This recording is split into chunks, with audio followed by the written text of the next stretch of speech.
ओम शांति। सर्वप्रथम सभी आत्मा भाइयों को रक्षाबंधन के पावन पर्व की ढेरों शुभकामनाएं।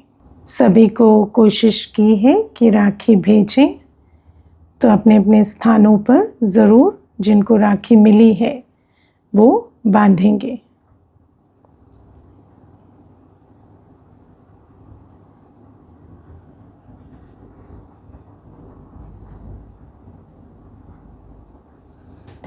ओम शांति।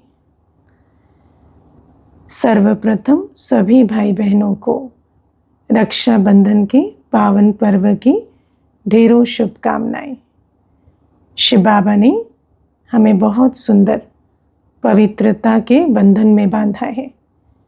हम बच्चों को आज के दिन पवित्रता की प्रतिज्ञा कराई है, तो सभी को इस बहन की तरफ से इस पवित्रता के पर्व की, पावन पर्व की ढेरों शुभकामनाएं। आज हम मीठे बाबा के 28 अगस्त 2026 के मीठे महावाक्य सुनेंगे। प्यारे बाबा, आज हम बच्चों को कहते हैं, मीठे बच्चे, तुम ड्रामा के गुप्त राज को जानते हो कि ये संगम युग ही चढ़ती कला का युग है। सतयुग से लेकर कलाएं कम होती जाती हैं। सिर्फ कलयुग और सतयुग के इस संगम पर चढ़ती कला होती है। तो बाबा कहते हैं, ड्रामा के इस राज को जानने वाले संगम युग का पूरा लाभ उठाते हैं। प्रश्न है, सबसे उत्तम सेवा कौन सी है और वो सेवा कौन करता है? उत्तर है, भारत को स्वर्ग बनाना, रंक को राव बनाना, पतित को पावन बनाना। ये है सबसे उत्तम सेवा। ऐसी सेवा एक बाप के सिवाय और कोई भी नहीं कर सकता। कभी नाम भी सुना था, भारत को स्वर्ग बनाने की सेवा, या रंक को राव बनाने की सेवा, पतित को पावन बनाने की सेवा? ऐसी सेवा तो कभी सुनी भी नहीं, क्योंकि जब तक बाबा नहीं आते किसी के मन चित्त में भी नहीं होता कि ये संभव भी है। बाप ने ऐसी महान सेवा की है, तब तो बच्चे उनकी इज्जत करते हैं, है ना। इतने मंदिर बनाते हैं, इतनी पूजा करते हैं, तो ज़रूर ऐसी भव्य सेवा बाबा ने की है, ऐसी महान सेवा। सबसे पहले सोमनाथ का ही मंदिर बनाकर उनकी पूजा करते हैं, है ना। जैसे ही दुखी होते हैं तो सबसे पहले सोमनाथ का मंदिर बनाते हैं, बाबा की पूजा करते हैं, क्योंकि बाबा ने ही कल्प कल्प ये महान सेवा बच्चों के लिए की है। तो जिससे सुख मिला होता है उसको दुख के समय याद करने लगते हैं, पूजने लगते हैं। गीत है, आखिर वो दिन आया आज जिसका रास्ता तकते थे, जिसके थे मोहताज। ओम शांति। मीठे मीठे रूहानी बच्चों ने ये गीत सुना। जैसे आत्मा गुप्त है और शरीर प्रत्यक्ष है, आत्मा इन आँखों से देखने में नहीं आती है, इनकॉग्निटो है। इनकॉग्निटो माना गुप्त है, ज़रूर, है ना। साकार स्वरूप नहीं है आत्मा का, सूक्ष्म है, इसीलिए गुप्त कहते हैं। पर ऐसा नहीं कि अगर ऐसा ठोस रूप नहीं है तो है ही नहीं, नहीं, बाबा कहते हैं ज़रूर, परंतु इस शरीर से ढकी हुई है, इसलिए कहा जाता है आत्मा गुप्त है। आत्मा खुद कहती है मैं निराकार हूँ, है ना। कौन कहती है? जब ज्ञान मिल जाता है तो आत्मा स्वयं कहती है, परिचय देती है, मैं निराकार हूँ, यहाँ साकार में आकर गुप्त बनी हूँ, है ना। अब आत्मा क्या कह रही है? मैं भ्रिकुटी पर बैठी हूँ, मैं निराकार हूँ, परमधाम निवासी हूँ, यहाँ आकर इस शरीर में गुप्त बैठी हूँ। आत्माओं की निराकारी दुनिया है, वहाँ तो गुप्त की बात नहीं है, है ना। वहाँ तो आत्माएं अशरीरी, बिल्कुल जैसी हैं वैसी हैं। परमपिता परमात्मा भी वहाँ रहते हैं, उनको कहा जाता है सुप्रीम, ऊंचे ते ऊंच आत्मा, है ना। सुप्रीम सोल माना ऊंचे ते ऊंच आत्मा। बाबा भी आत्मा ही है, लेकिन परम आत्मा, ऊंचे ते ऊंच आत्मा है। बाबा भी परम धाम निवासी। परे ते परे रहने वाला है परम पिता परमात्मा। बाप कहते हैं जैसे तुम गुप्त हो, मुझे भी गुप्त आना पड़े, मैं गर्भ जेल में नहीं आता हूँ। बाबा कहते मैं भी गुप्त आता हूँ, जैसे तुम शरीर में रहकर पाठ बजाते हो वैसे मुझे भी शरीर का आधार लेना पड़ता है। लेकिन बाबा कहते मैं गर्भ जेल में नहीं आता हूँ, मेरा नाम एक ही शिव चला आता है। बाबा कहते मेरा असल नाम शिव है। शिव अर्थात बिंदी, शिव अर्थात कल्याणकारी। तो मेरा अपना शरीर नहीं होता, मेरा सदैव जो स्वरूप है वो बिंदु स्वरूप ही रहता है। मैं इसमें आता हूँ, है ना। तो बाबा कहते मुझे भी आना पड़ता है, पाठ बजाना पड़ता है, तो मैं इसमें आता हूँ, ब्रह्मा तन में आकर गुप्त बैठता हूँ, इनके शरीर का आधार लेता हूँ। तो मेरा नाम नहीं बदलता, इनकी आत्मा का जो शरीर है उनका नाम बदलता है ना। मुझे तो शिव ही कहते हैं, सभी आत्माओं का बाप। तो तुम आत्माएं इस शरीर में गुप्त हो। बाबा कहते गुप्त इसलिए कहेंगे क्योंकि आत्मा शरीर से ढकी हुई है, इस शरीर द्वारा कर्म करती हो। मैं भी गुप्त हूँ, है ना। बाबा कहते मुझे भी देख नहीं सकते कि मैं इस ब्रह्मा तन में बैठ ज्ञान सुनाता हूँ, मुरली चलाता हूँ। तुम बच्चों को ये ज्ञान अब मिल रहा है कि मैं आत्मा इस शरीर से ढकी हुई हूँ। आत्मा है इनकॉग्निटो, शरीर है कॉग्निटो। शरीर तो दिखाई देता है, प्रत्यक्ष है, आत्मा गुप्त है। मैं भी अशरीरी हूँ। बाप इनकॉग्निटो इस शरीर द्वारा सुनाते हैं। बाबा जो अशरीरी है वो इस ब्रह्मा तन के द्वारा सुना रहे हैं, है ना। बाबा का अपना शरीर नहीं है। तुम भी इनकॉग्निटो हो, शरीर द्वारा सुनते हो। तुम जानते हो बाबा आया हुआ है ना। अब हमें ज्ञान के आधार से ये बुद्धि में रहता है कि बाबा आया हुआ है। दो आंखें तो नहीं देख सकती, लेकिन बाबा ने तीसरा नेत्र दिया है ना, तो हम इस नशे में रहते हैं कि बाबा आया हुआ है। बाप आते हैं भारत को फिर से गरीब से साहूकार बनाने, है ना। बाबा की कल्प कल्प की सर्विस क्या है? गरीब को साहूकार बनाना। इसलिए बाबा को गरीब निवास कहा जाता है ना। इस समय किसी को साहूकार कह सकते क्या? सबकी कला का यह चट है, गरीब है। तुम कहेंगे हमारा भारत गरीब है, सब जानते हैं, परंतु उनको कोई पता ही नहीं कि हमारा भारत साहूकार कब था, कैसे था, है ना। जब साहूकार जो कब था, कैसे था, रियलाइज करें तो कितना होना है कि इस भारत को फिर से साहूकार बनाना है। तुम बच्चों को तो बहुत नशा है कि हमारा भारत तो बहुत साहूकार था। अब तो हमारी बुद्धि में आ गया है कि भारत कैसा था, सुख धाम था, स्वर्ग था, है ना, गोल्डन एज। तो बाबा कहते हैं अब हमारे को नशा है कि भारत तो हमारा बहुत साहूकार था। दुख की बात ही नहीं थी, है ना, दुख शब्द भी नहीं था। सतयुग में दूसरा कोई धर्म नहीं था, है ना। जहाँ द्वैत ही नहीं, वहाँ कोई झगड़ा नहीं, लड़ाई नहीं, एक ही देवी देवता धर्म था। ये किसको भी पता नहीं है। आदि मध्य अंत का ज्ञान बाबा ही सुनाते हैं। ये जो वर्ल्ड की हिस्ट्री ज्योग्राफी है ये कोई भी नहीं जानते, ना आदि मध्य अंत की हिस्ट्री जानते, ना तीनों लोकों की ज्योग्राफी जानते। अभी तुम अच्छी रीति समझते हो हमारा भारत बहुत साहूकार था, अभी बहुत गरीब है। अब फिर बाप आए हैं साहूकार बनाने, है ना। ये भी हमें मालूम पड़ा है कि चक्र हूबहू रिपीट होता है। जैसे पिछले कल बाबा ने आकर गरीब से साहूकार बनाया था, ऐसे फिर आए हैं बनाने। भारत सतयुग में बहुत साहूकार था, जबकि देवी देवताओं का राज्य था। फिर राज्य कहाँ चला गया ये कोई नहीं जानते, है ना। चित्र है लेकिन कभी नहीं पूछते कि ये राज्य कहाँ चला गया। सोचते हैं ये स्वर्ग ऊपर है।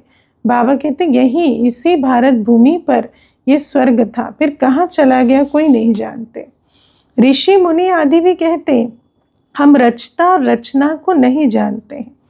बाप कहते सतयुग में इन देवी देवताओं को रचता रचना का ज्ञान नहीं था, है ना। बाबा समझाते हैं कि इस समय बाबा हमें ज्ञान देते हैं, फिर जब हम प्रारब्ध पा लेते हैं स्वर्ग में चले जाते हैं तो ये ज्ञान प्रायलोप हो जाता है, ये रचता और रचना का ज्ञान नहीं रहता, आदि मध्य अंत को नहीं जानते, है ना। देवताएं भल इतने सतो प्रधान है लेकिन नॉलेजफुल नहीं है।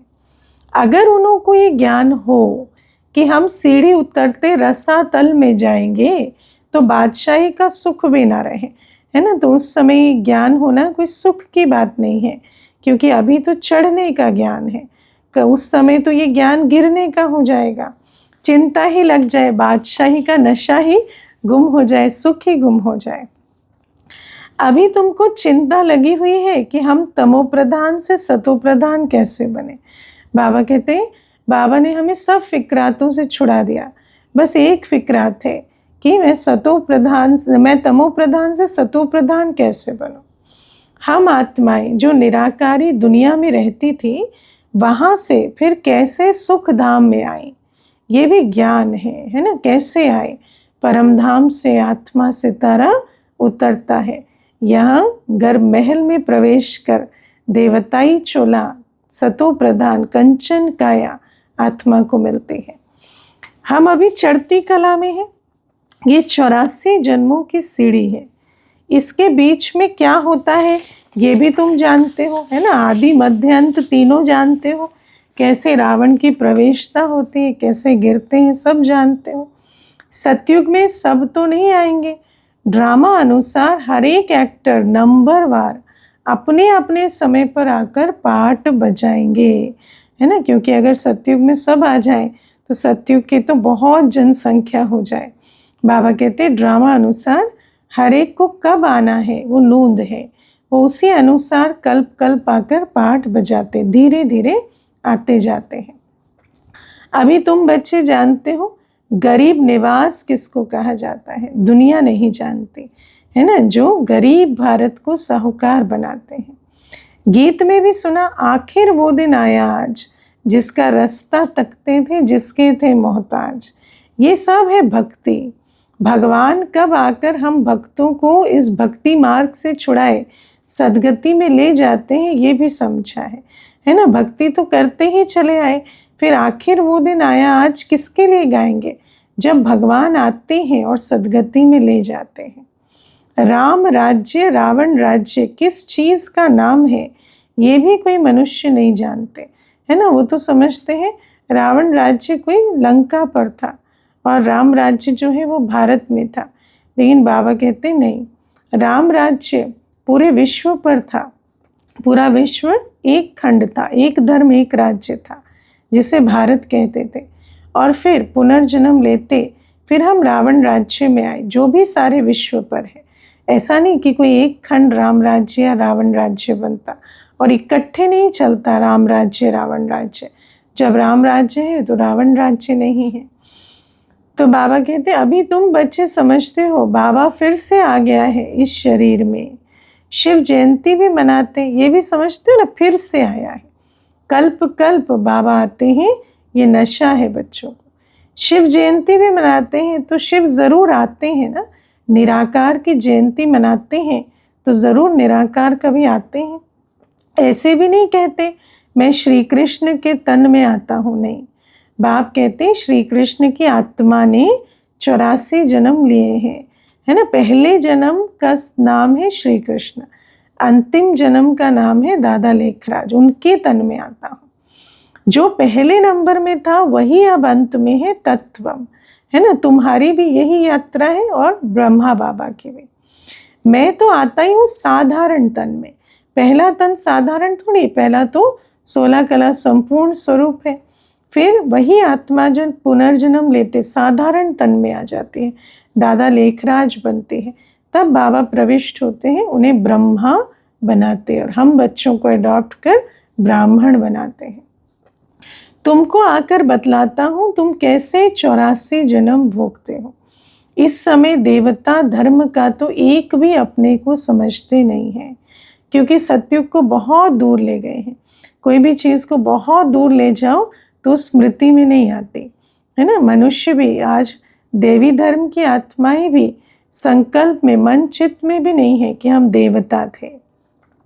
कल्प की आयु लाखों वर्ष लिख दी है, तो लाखों वर्ष के बाद थोड़ी याद आएगी। वास्तव में ड्रामा की हिस्ट्री तो बहुत छोटी है ना, 5000 वर्ष के। इसीलिए बाबा जब कहते हैं याद करो बच्चे, 5000 वर्ष पहले तुम देवता थे, तो याद आ जाता है। इसमें कोई धर्म की 500 वर्ष की, कोई की 2500 वर्ष की हिस्ट्री उससे पुरानी नहीं है, क्योंकि देवता धर्म के बाद 2500 वर्ष बाद ही दूसरा धर्म आए। तुम्हारी हिस्ट्री है 5000 वर्ष की। देवता धर्म वाले ही स्वर्ग में आएंगे, और धर्म तो आते ही बाद में है। पाठ ही ड्रामा में ऐसा है, देवता धर्म वाले ही और धर्मों में कन्वर्ट हो गए हैं। वो जो अभी फिर से ब्राह्मण बन रहे हैं, ये मूलतः देवता धर्म की आत्माएं हैं जो पुनर्जन्म लेते और धर्मों में कन्वर्ट हो गए। ड्रामा अनुसार फिर भी ऐसे ही कन्वर्ट हो जाएंगे, फिर अपने अपने धर्म में लौट कर आएंगे। ये जो संगम युग है ना, ये रिटर्न जर्नी का समय है। पहले अपने अपने धर्म में लौट कर आएंगे, फिर अपने अपने देश जाएंगे। बाप समझाते हैं, बच्चे तुम तो विश्व के मालिक थे, तो विश्व के मालिक थे। विचार चलता है विश्व का मालिक होना क्या होता है। धरती आसमान सब कुछ अपना, प्रकृति आत्माएं सब पर राज्य था। तुम अभी समझते हो बाबा स्वर्ग की स्थापना करने वाला है, तो हम क्यों नहीं स्वर्ग में होंगे, है ना। अभी हमें ये प्रश्न आता है, कभी पहले नहीं आता था, कि पिता के लिए पुकारते हैं कि वो हेवनली गॉड फादर है, तो हम क्यों नर्क में पड़े हैं। बाप से हम वर्षा ज़रूर लेंगे, है ना। अभी आता है, हम ऊंचे ते ऊंच बाबा के बच्चे हैं, तो ज़रूर हम स्वर्ग का वर्षा पूरा लेकर छोड़ेंगे। तो इससे सिद्ध होता है कि ये हमारे धर्म का है। जिसको नशा चढ़ता है ना कि मुझे बाप से वर्षा लेना ही है, उसके लिए समझ आता है ये हमारे धर्म का है। जो नहीं होगा वो आएंगे ही नहीं, है ना। बाबा कहते हैं जो दैवी कुल के हैं वो आते जाएंगे, समझते जाएंगे, वर्षा लेने के लिए तत्पर हो जाएंगे। कहेंगे पराये धर्म में क्यों जाए, है ना। जो देवता कुल के नहीं है उनको यहाँ अपनापन लगेगा ही नहीं। तुम बच्चे जानते हो सतयुग नई दुनिया में देवताओं को बहुत सुख थे, सोने के महल थे। सोमनाथ के मंदिर में कितना सोना था। सोमनाथ का मंदिर तो द्वापर का है, उसमें इतना सोना था, तो देवताओं के महलों में कितना सोना होगा। जिन राजाओं ने मंदिर बनाए द्वापर में, उनके महलों में कितनी हीरे जवाहरात होंगे कि उन्होंने सोने के मंदिर बनाए। तो सोचो उन राजाओं के महलों में कितना सोना होगा। ऐसा कोई दूसरा मंदिर होता ही नहीं, है ना। इतना लूटा, इतनी बार लूटना पड़ा, इतना उसमें खजाना था।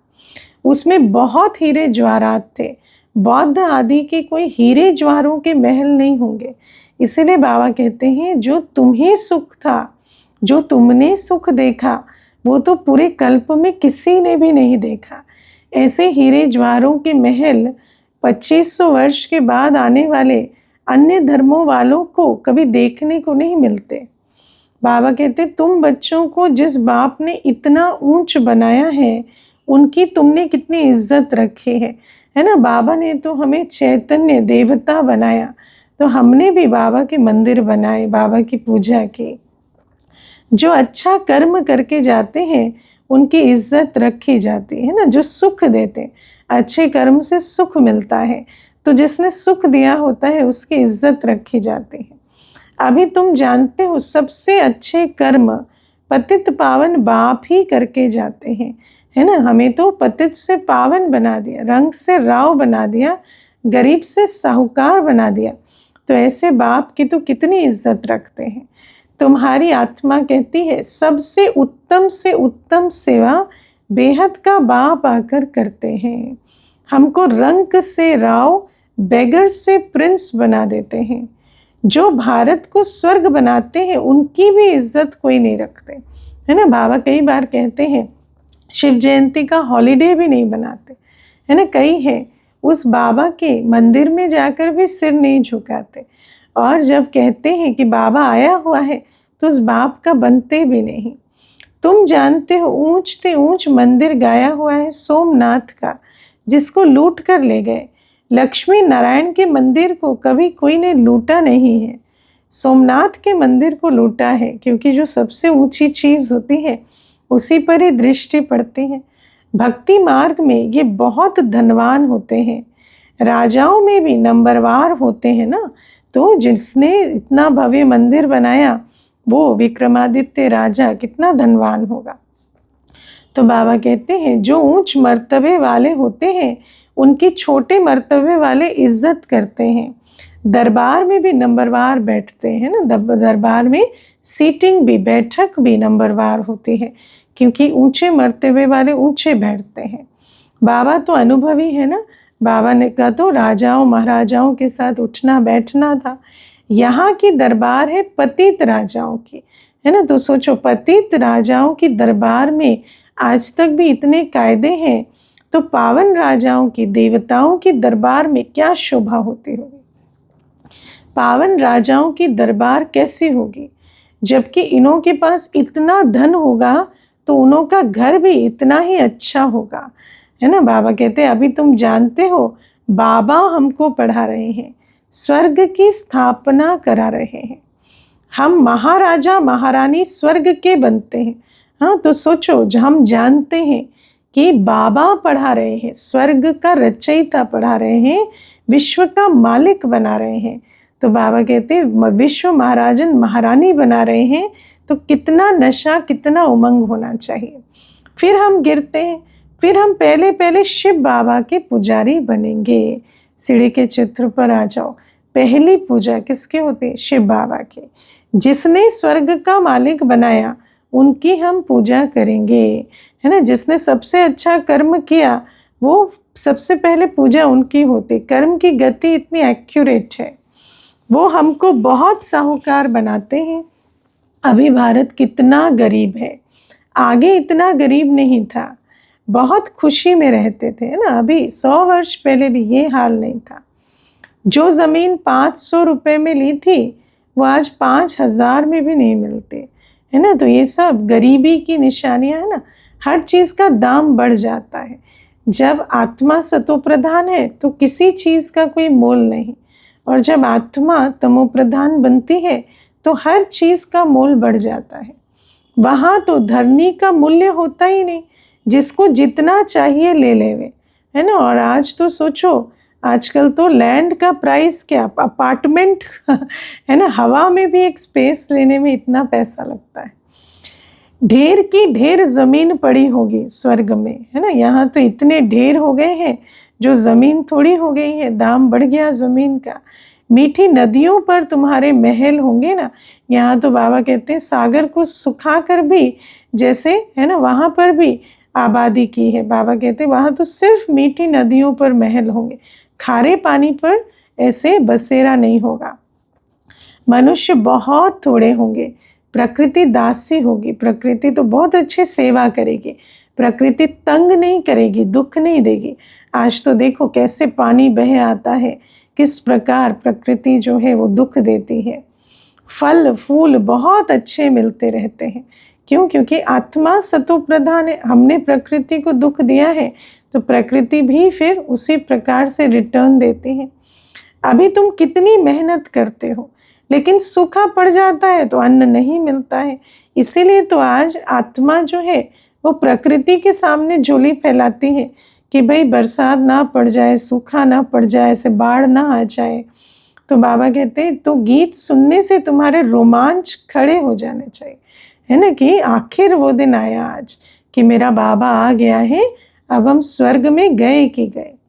बाप को गरीब निवास कहते हो, अब अर्थ समझा ना कि सच में गरीब से साहूकार कैसे बनाते हैं। रंक से पूरा राव बना देते, नरकवासी से स्वर्गवासी बना देते। किसको साहूकार बनाते हैं? ज़रूर यहाँ जो आएंगे उनको साहूकार बनाएंगे ना।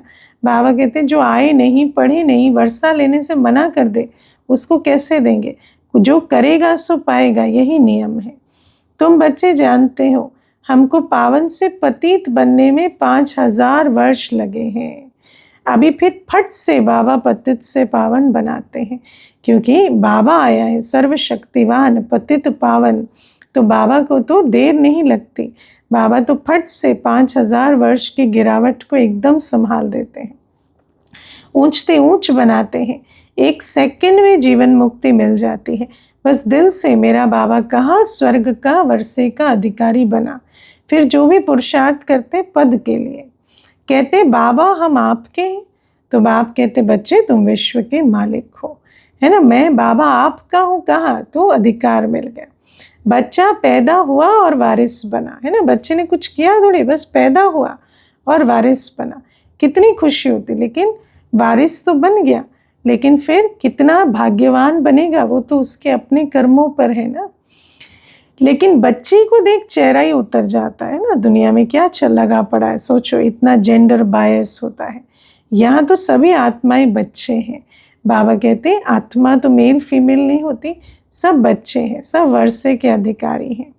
तो बाबा कहते हैं हम स्वर्ग के मालिक बन गए। अभी पता पड़ा है कि हम 5000 वर्ष पहले स्वर्ग के मालिक थे, बाबा ने ऐसा बनाया था, है ना। अब तो स्मृति आ गई है कि हम कौन थे। बाबा ने पिछले कल्प भी आकर बनाया था। शिव जयंती भी मनाते हैं, परंतु ये नहीं जानते कि वो कब आया था, है ना। कभी भी जयंती मनाते हैं तो सोचते हैं ना बर्थडे कब था, लेकिन हम नहीं जानते कि 5000 वर्ष पहले आया था। लक्ष्मी नारायण का राज्य कब था, कुछ भी नहीं जानते। हिस्ट्री नहीं जानते ना बेहद की हिस्ट्री तिथि तारीख सहित बाबा समझाते। मैं कब आया था, लक्ष्मी नारायण का राज्य कब से कब तक था। बाबा कहते वास्तव में भारत की आबादी सबसे बड़ी होनी चाहिए, क्योंकि भारत सबसे प्राचीन खंड है, तो सबसे ज़्यादा आबादी यहाँ होनी चाहिए। भारत की ज़मीन भी सबसे बड़ी होनी चाहिए, लाखों वर्ष हो फिर तो बहुत ज़मीन चाहिए, है ना, क्योंकि इतनी आबादी कहाँ रहे। सारी दुनिया की भी ज़मीन पूरी ना हो। बाबा कहते लाखों वर्ष में तो इतनी आत्माएं हो जाए। अभी ही 5000 वर्ष में इतनी आत्माएं हो गई हैं कि अभी एक के ऊपर एक बनाते हैं, रहने को जगह नहीं। लाखों वर्ष में कहाँ रखेंगे सबको। लाखों वर्ष में कितने मनुष्य पैदा हो जाते, है ना। आज से 5000 वर्ष में कितनी मनुष्य हो गए। सोचो वर्ल्ड पॉपुलेशन का डेटा कहता है आज से 100 वर्ष पहले 2 बिलियन थे, 100 वर्ष में 2 बिलियन से 8 बिलियन से ज़्यादा हो गए। तो सोचो लाखों वर्ष हो तो कितने हो जाए, अनगिनत मनुष्य हो जाए, इतने तो है नहीं ना। ये सब बातें बाप ही बैठ समझाते हैं कि ऐसा नहीं है कि लाखों वर्ष का कल्प है ना। अगर आबादी का भी हिसाब करें तो निश्चय बैठ जाए। मनुष्य सुनते हैं तो कहते हैं ये बातें तो कभी नहीं सुनी, ना कोई शास्त्र में पढ़ी, ये तो वंडरफुल बातें हैं। तो ज़रूर है ना बाबा कुछ ऐसा ही सुनाने के लिए परम धाम से आएंगे जो कभी सुना नहीं। जो सुन लिया वो सुनाने थोड़ी आएंगे। अभी तुम बच्चों की बुद्धि में सारे चक्र की नॉलेज है। ये बहुत जन्मों के अंत में अब पतित आत्मा है ना। कौन? ब्रह्मा बाबा, जो सतो प्रधान था सो अब तमो प्रधान है, फिर सतो प्रधान बनना है। फिर बाबा कहते तत्वम, तुम्हारा भी यही चक्र है। पूरे चक्र का ज्ञान बाबा ने दिया है कि सतो प्रधान से तमो प्रधान, तमो प्रधान से फिर सतो प्रधान, ये पूरा चक्र चलता है। तुम आत्माओं को अब शिक्षा मिल रही है। आत्मा शरीर द्वारा सुनती है तो शरीर झूलता है, क्योंकि आत्मा सुनती है ना, लेकिन अंदर आत्मा है ना, जैसे हाँ कर रही है तो शरीर झूलता है। बरोबर हम आत्मा ने 84 जन्म लिए हैं, 84 माँ बाप जरूर मिले होंगे, है ना। 84 जन्म में 84 माँ बाप भी मिले होंगे, ये भी हिसाब है ना। तो बाबा कहते हैं अभी वो 84 माँ बाप खड़े हो जाएं सामने तो किस पर प्यार आएगा, है ना। 84 को प्यार भी ना कर सके। तो बाबा कहते हैं ये भी क्या है, ये सब देह भान है। हर जन्म में है ना कितना मेरापन, और छूट गया तो कुछ भी नहीं। शरीर छूटा तो माँ बाप बदल जाते हैं। बुद्धि में आता है 84 जन्म लेते हैं, फिर और कमती जन्म वाले भी होंगे, क्योंकि आदि से आने वाले ने फुल जन्म लिए, तो जो बाद में आएंगे उनके कमती हो जाएंगे। मिनिमम मैक्सिमम का हिसाब तो होगा ना। तो मिनिमम कितना है? 1। हाँ, मिनिमम 0 नहीं है। आत्मा को 1 जन्म तो लेना ही पड़े, और मैक्सिमम 84। बाप बैठ समझाते हैं शास्त्रों में क्या क्या लिख दिया है। 84 लाख जन्म लिख दिए। तुम्हारे लिए तो फिर भी 84 जन्म कहते हैं, मेरे लिए तो अनगिनत बेशुमार जन्म कह दिया है, क्योंकि कण कण में कह दिया, तो कण कण में तो कितने हो गए, है ना। कण कण में बस जिधर देखता हूँ तू ही तू कह दिया, कृष्ण ही कृष्ण। मथुरा वृंदावन में कहते हैं श्री कृष्ण सर्वव्यापी है। राधे पंथ वाले फिर कहेंगे राधे ही राधे हैं, कहेंगे हम राधा स्वामी हैं, कृष्ण स्वामी और हैं। ये वह राधा को मानते हैं जिधर देखता हूँ राधे ही राधे, तुम भी राधे हम भी राधे, है ना। बाबा कहते हैं भक्ति मार्ग में तो ये कह दिया। अब बाप बैठ समझाते बरोबर मैं गरीब निवास हूँ ना। बाबा कहते मेरा ये टाइटल एक्यूरेट है, गरीब निवास। भारत ही सबसे साहूकार था, अभी सबसे गरीब बना है, इसलिए मुझे भारत में ही आना पड़े। ये बाबा ये बना बनाया ड्रामा है, इसमें ज़रा भी फर्क नहीं हो सकता, है ना। बाबा कहते हर कल्प हूबहू एक्यूरेट समय पर मैं आता हूँ। ये ह्यूज ड्रामा है ना, 5000 वर्ष का सेकंड बाय सेकंड एक्यूरेट बना हुआ, वो भी इतने बड़े विश्व का ड्रामा, ह्यूज ड्रामा है। ड्रामा जो शूट हुआ हूबहू रिपीट होगा, ड्रामा का भी पता होना चाहिए, है ना। अगर हूबहू जो रिपीट होने वाला ड्रामा है उसको जानकर पाठ बजाएं तो फिर आप सोचो कि हम तो क्रिएटर बन जाते हैं, है ना। ड्रामा का ज्ञान मिलने से हम जैसे ड्रामा से पहले जो ड्रामा में होने वाला है उसकी स्थापना के निमित्त बन जाते हैं। ड्रामा माना ड्रामा वो होता है हद का ड्रामा, ये है बेहद का ड्रामा। इसके आदि मध्य अंत को कोई नहीं जानते। तो गरीब निवास निराकार भगवान को ही मानेंगे, श्री कृष्ण को नहीं मानेंगे। बाबा कहते गरीब निवास टाइटल जो है वो मेरा है, निराकार बाबा का। श्री कृष्ण आकर कल्याण नहीं करते, वो तो सतयुग के प्रिंस है, वो कोई हमें रंग से राव नहीं बनाते, वो तो आकर नई दुनिया में राज्य करते हैं। श्री कृष्ण तो धनवान सतयुग का प्रिंस बनता है, भगवान को तो अपना शरीर है नहीं, वो आकर तुम बच्चों को धनवान बनाते हैं। गरीब को साहूकार बनाने वाला निराकार शिव बाबा है, तुमको राजयोग की शिक्षा देते हैं। वो भी पढ़ाई से बैरिस्टर आदि बनते हैं, फिर कमाई करते हैं, है ना। दुनिया में कमाई का सोर्स पढ़ाई ही होती है ना। वो भी पहले पढ़ते हैं फिर कमाई करते हैं। हम भी यहाँ बेहद की कमाई करते हैं इस पढ़ाई से, राजयोग से विश्व का मालिक बनते हैं। कभी सोचा था राजाई के लिए पढ़ाई? बाबा कहते हैं ये पढ़ाई मैं पढ़ाता हूँ, बाप भी तुमको अभी पढ़ाते हैं। तुम भविष्य में नर से नारायण बनते हो, नर से नारायण बनने के लिए भी पढ़ाई है जो बाप पढ़ाते हैं। तुम्हारा जन्म तो होगा ना, ऐसे तो नहीं स्वर्ग कोई समुद्र से निकल आएगा। श्री कृष्ण ने भी जन्म लिया ना, बाबा कहते सबका जन्म होता है गर्भ से। हाँ वो अलग बात है कि सतयुग में गर्भ महल होता है, द्वापर से गर्भ जेल होता है, लेकिन बाबा कहते हैं आत्मा गर्भ से ही जन्म लेती है। बस एक बाबा है जो अजन्मा है, जो मनुष्य सदृश जन्म नहीं लेते, बाकी हर आत्मा गर्भ से जन्म लेती है, श्री कृष्ण भी। बाबा कहते हैं श्री कृष्ण ने भी जन्म लिया ना, कोई समुद्र से नहीं निकल आते। कहते ना समुद्र मंथन से ये लक्ष्मी निकल आई, बाबा कहते नहीं, आत्मा तो गर्भ से जन्म लेते। कंसपुरी आदि तो उस समय थी ही नहीं। श्री कृष्ण का कितना नाम गाया जाता है, उनके बाप का नाम ही नहीं, उनका बाप कहाँ है? तो बाबा कहते ज़रूर राजा का बच्चा होगा ना, वहाँ बड़े राजा के घर में जन्म होता है, ज़रूर प्रिंस है तो राजा का बच्चा होगा। लेकिन बाबा कहते सतयुग का पहला प्रिंस श्री कृष्ण है। उनके जो पिता हैं वो कोई उतने वैसे ऐश्वर्य वाले नहीं है जैसे श्री कृष्ण है, परंतु पतित राजा होने के कारण उनका नाम थोड़ी होगा, है ना। बाबा कहते वो तो पतित राजा माना कलयुगी राजा होंगे, क्योंकि सतयुग का पहला प्रिंस तो श्री कृष्ण है। तो कलयुगी राजा का इतना गायन नहीं होगा, ऐसी महिमा नहीं होगी जैसे श्री कृष्ण की होगी।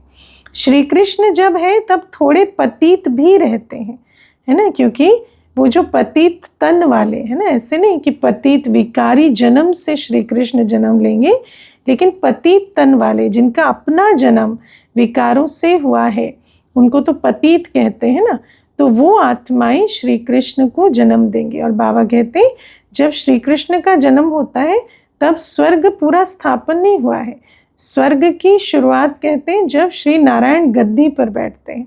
जब श्री कृष्ण का जन्म होता है तब थोड़े पतित भी होते हैं। जब वो बिल्कुल खलास हो जाते हैं तब वो गद्दी पर बैठते हैं, है ना। जब 111 होगा सतयुग का तब एक भी पतित नहीं होगा। अपना राज्य ले लेते हैं तभी उनका संवत शुरू होता है ना। जब गद्दी पर बैठते हैं तो सतयुग का संवत, सतयुग की 111 शुरू होती है। लक्ष्मी नारायण से संवत शुरू होता है। तुम पूरा हिसाब लिखते हो, इनका राज्य इतना समय, फिर इनका इतना समय, तो मनुष्य समझेंगे ये तो कल्प की आयु बड़ी हो ही नहीं सकती, है ना। हिसाब मिल जाए तो फिर कोई संशय नहीं आएगा। 5000 वर्ष का पूरा हिसाब है, क्योंकि हमें तो ज्ञान सागर बाप पढ़ा रहे। अच्छा, मीठे मीठे सिक्के लदे बच्चों प्रति माता पिता बाप दादा का याद प्यार और गुड मॉर्निंग। रूहानी बाप की रूहानी बच्चों को नमस्ते। हम रूहानी बच्चों की मीठे मीठे सिक्के लदे माता पिता बाप दादा को याद प्यार, गुड मॉर्निंग और नमस्ते। ओम शांति। धारणा के लिए मुख्य सार है, रचयिता और रचना का ज्ञान बुद्धि में रख सतो प्रधान बनने का पुरुषार्थ करना है। बस एक ही चिंता रखनी है कि हमें सतो प्रधान जरूर बनना है। इस बेहद के ड्रामा को बुद्धि में रख अपार खुशी में रहना है। बाप समान इज्जत पाने के लिए पतितों को पावन बनाने की सेवा करनी है। वरदान है, अधिकारीपन की स्मृति द्वारा सर्व शक्तियों का अनुभव करने वाले प्राप्ति स्वरूप भव, है ना। जब स्मृति है तो समर्थी है, अधिकारीपन की स्मृति है तो सर्व शक्तियां जैसे हाजिर हो जाती हैं। यदि बुद्धि का संबंध सदा एक बाप से लगा हुआ रहे तो सर्व शक्तियों का वर्षा अधिकार के रूप में प्राप्त होता है, क्योंकि मास्टर सर्वशक्तिवान की स्थिति होती है जब बुद्धि का संबंध सर्वशक्तिवान बाप से है। जो अधिकारी समझकर हर कर्म करते हैं उन्हें कहने व संकल्प में भी मांगने की आवश्यकता नहीं रहती। यह अधिकारीपन की स्मृति ही सर्व शक्तियों के प्राप्ति का अनुभव कराती है। मैं बालक सो मालिक हूँ, इस स्मृति में बैठे तो अपने आप ही सर्व शक्तियाँ इमर्ज रहती हैं। तो नशा रहे कि सर्व शक्तियाँ हमारा जन्म सिद्ध अधिकार है। अधिकारी बन करके चलो तो अधीनता समाप्त हो जाएगी। स्लोगन है, स्वयं के साथ साथ प्रकृति को भी पावन बनाना है तो संपूर्ण लगाव मुक्त बनो। क्योंकि ये जो लगाव झुकाव प्रभाव है ना, इनके कारण आत्मा की बहुत शक्ति जैसे लीकेज होती रहती है। तो प्रकृति को पावन बनाने के लिए तो बहुत योग बल चाहिए। तो जब लगाव मुक्त बने, पूरे न्यारे बने, किनारे छोड़े, तब बाबा की याद में एक रस बैठ बाबा से योग लगाए, योग बल से प्रकृति को भी पावन कर सके। इतनी बेहद के योग बल की शक्ति आत्मा में भरे। अव्यक्त इशारे, अपवित्रता के बीज को भी समाप्त कर संपूर्ण स्वच्छ अर्थात पवित्र बनो। आज के पॉइंट, अगर पवित्रता का नियम पक्का है तो लगाव मुक्त, ईर्ष्या और क्रोध से भी मुक्त बनो, क्योंकि कामेशु क्रोधेशु है। तो अगर काम पर जीत पाई है तो इन पर भी जीत होगी। चिड़चिड़ापन भी ना हो, ये भी लगाव नहीं रखो कि ये होना ही चाहिए, मैंपन से भी मुक्त।